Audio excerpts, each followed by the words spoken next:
Bonjour Florent et toute l'équipe de Reportage VIP, ici Jérôme en direct depuis la Côte d'Azur. Voici un nouveau reportage.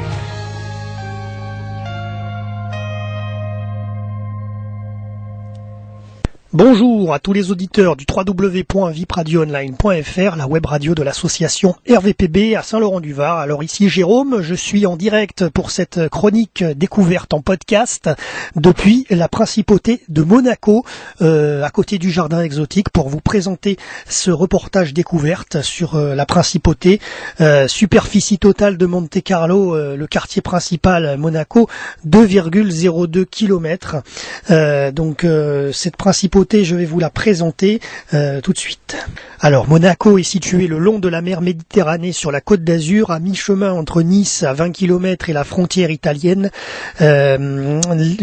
Monaco est le deuxième plus petit État indépendant au monde après le Vatican. Son territoire s'étend sur une bande de terre de 4100 mètres le long de la mer Méditerranée et sa longueur varie de 1050 à 350 mètres pour une superficie totale de 202 hectares, 2 km². L'altitude maximale de 164 mètres a été atteinte sur les flancs du mont Agel qui culmine à 1150 mètres et la place du Palais se situe à 62 mètres. Voilà. Alors la principauté compte 5469 mètres de frontière avec la France, on va y arriver, dont 3274 mètres avec la commune de Beau-Soleil, Cap d'Aille, Roquebrune, Cap-Martin et la Turbie. Voilà. Évidemment, il y a aussi 3829 mètres de côte avec les ports et les plages. Au cours des dernières années, les grands travaux ont permis à Monaco de s'étendre sur près de 40 hectares, principalement gagnés sur la mer par le biais de remblais. Les tout premiers travaux de remblaiement ont commencé en 1865 pour créer la voie ferrée, suivie quelques années après la création du premier quartier industriel de Fontvieille qui a permis de gagner 5,5 hectares sur la mer.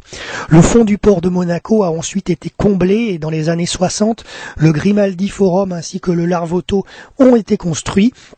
En 1965, sur une initiative du prince Régnier III et afin de diversifier les activités de la ville, la construction du quartier de Fontvieille a permis la création de 220 000 mètres carrés de nouveaux terrains constructibles supplémentaires ainsi que d'un nouveau port. Ce quartier accueille entre autres le stade Louis II ainsi qu'une grande surface. L'extension du port de Monaco s'est également faite vers la mer.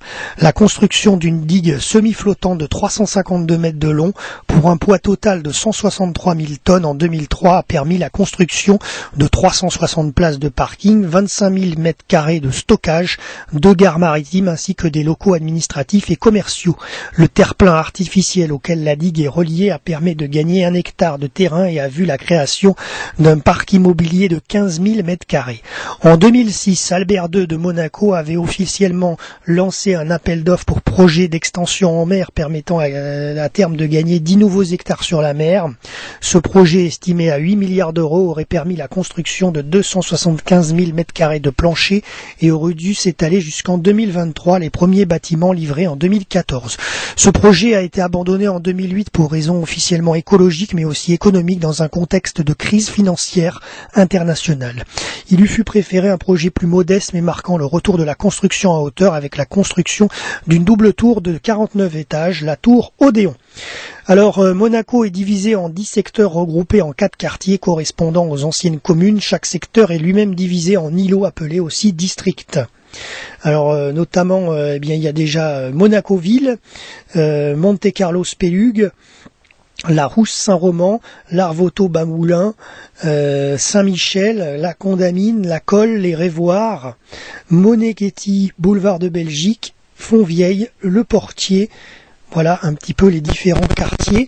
Alors concernant le climat, Monaco est de type méditerranéen avec des hivers doux et humides et des étés chauds et secs avec énormément de soleil.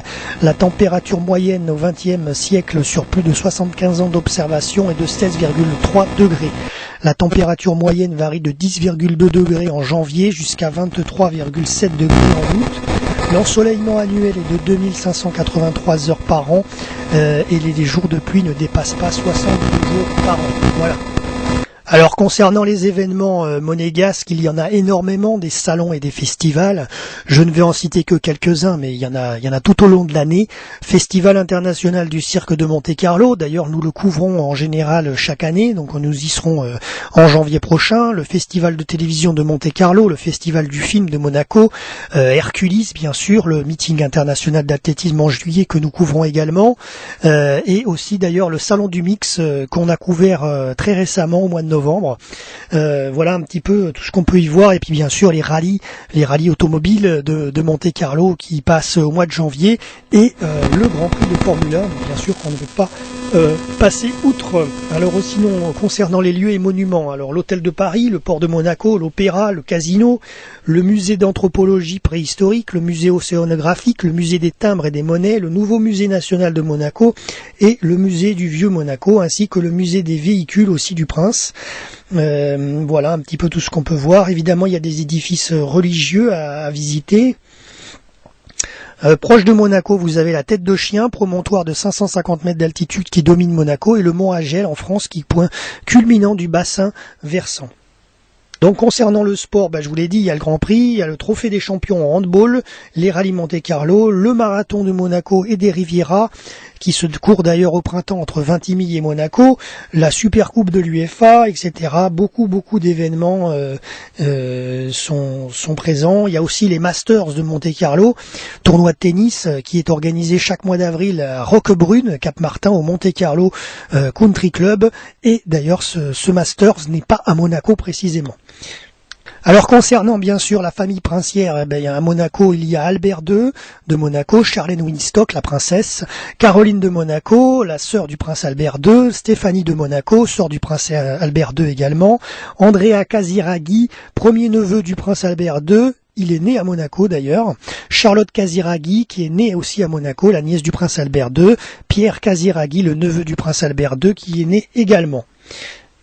Concernant les people qui sont nés dans la principauté, Daniel Thompson, réalisatrice et scénariste, Daniel Elena, le copilote de Sébastien Loeb, Léo Ferré, chanteur et poète, et le pilote automobile Louis Chiron.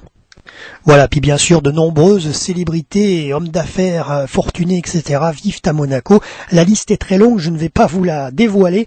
En tout cas, j'espère que cette chronique découverte RVPB sur la principauté de Monaco vous a plu et vous donnera envie d'y aller, surtout sous un soleil radieux comme aujourd'hui.